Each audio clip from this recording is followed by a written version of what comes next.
আসসালামু আলাইকুম এভরিওয়ান, আমি মোসাম্মদ তাসলিমা আক্তার আবারও চলে এসেছি আপনাদের মাঝে নতুন এক রেসিপি নিয়ে। আজকে রান্না করব মসুরের ডাল।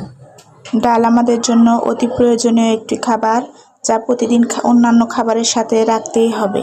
ডাল আমাদের অন্যান্য খাবারের স্বাদও বৃদ্ধি করে দেয়। ডাল আমাদের শরীরের অনেক পুষ্টির চাহিদা পূরণ করে, তাই ডাল খাওয়া আবশ্যক। আমি একটি পাতিলে 4 মুষ্টি পরিমাণ ডাল নিয়েছি। এখন ভালোভাবে পানি দিয়ে ধুয়ে নিব। ভালোভাবে পানি দিয়ে ধোয়ার পর এখন আমি ডাল সিদ্ধ করতে দেব। এই জন্য আমি ডালের ভিতরে কিছু পরিমাণ পানি দিয়ে কিছু পরিমাণে পেঁয়াজ কুচি, রসুন কুচি, 2 চামচ লবণ দিয়ে কিছু পরিমাণ তেল দিয়ে চুলাতে বসিয়ে দেব। এখন ঢাকনা দিয়ে চুলা জ্বালিয়ে দিয়ে ভালোভাবে সিদ্ধ করে নেব। এই তো ডাল সিদ্ধ হয়ে গিয়েছে। এখন আমি ডালটা নামিয়ে কিছু পরিমাণে পানি দিয়ে ভালোভাবে ডাল ঘুটনি দিয়ে ঘুটে নেব, যাতে কোনো দানা পুরোটা না থাকে। সব দানা ভালোভাবে ভেঙে দেব ডাল ঘুটনির দ্বারা। কিছু কিছু করে পানি দিব আর ডাল ঘুটনি দ্বারা ঘুটে নেব। আমি যতটুকু ডাল আজকে তৈরি করব অতটুকু পরিমাণে আমি পানি দিয়ে দিব।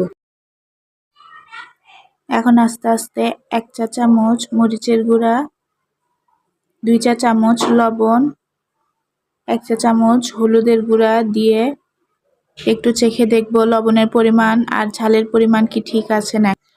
লবণ আর ঝালের পরিমাণ যদি ঠিক থাকে তাহলে ভালোভাবে ঘুটে নিয়ে চুলাতে আবার বসিয়ে দিব। এখন চুলার মাঝারি আঁচে জাল করতে থাকব। যখন ডালে ভালোভাবে বলক চলে আসবে, ভালোভাবে জাল করা হয়ে যাবে, তখন আমি ডালে তেলানি বা বাগার দেব।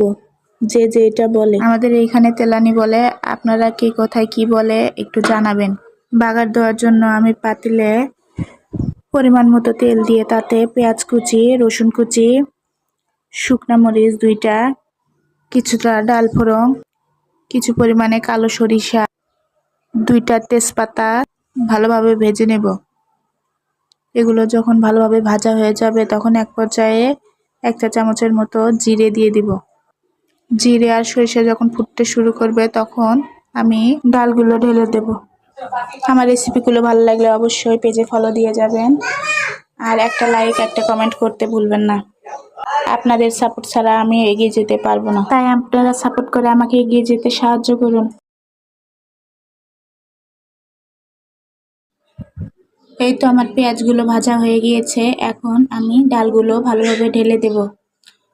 সতর্কতার সাথে ঢেলে দিবেন যাতে হাতে না পড়ে। কি সুন্দর ডালের একটা স্মেল বেরিয়েছে, মাশাআল্লাহ। এই তো আমার ডাল রান্না শেষ। এখন আমি ঢেকে রাখবো।